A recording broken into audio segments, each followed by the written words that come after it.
Сирин Тимирбеков юллар тизекләндерүдә 5-нче ел. Чистай Аксубай Нурлат юлының 1-2 чакрымындагы һәр ярык таныш аңа. Нурлат автомобиль юллары идарәсе хезмәткәрләре ремонтны шуларны юк итүдән башлады. Трещиналарны инде дальше зорамасыннар өчен арны баштан эрдертәбез, бәлшикләрен тузаннан чистартып, кайнар бетон белән заливайтабыз. Аның артыннан яхшы булсын өчен кышы сиеп барабыз. Юлдагы ярыклар бер хәл булса, чакыр-чакырлар, буразналар икенче проблема. Аларны ямауны башларык салкын ысул белән башкарганнар. Урамда -10 градус тирәсе торганда рөхсәт ителә торган технология бу. Кояш кызурак карау белән асфальт температурасы да күтәрелә. Юлчылар заводны бүгеннән эшләтеп җибәргән.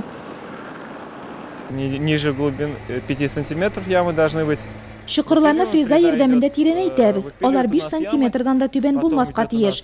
Шуннан эрдереп тузанын пычрагын чистартабыз, киптерәбез. Сыек битум белән эшкәрткәч кайнар асфальт бетон катнашмасы салына, каток ярдәмендә тыгызлана.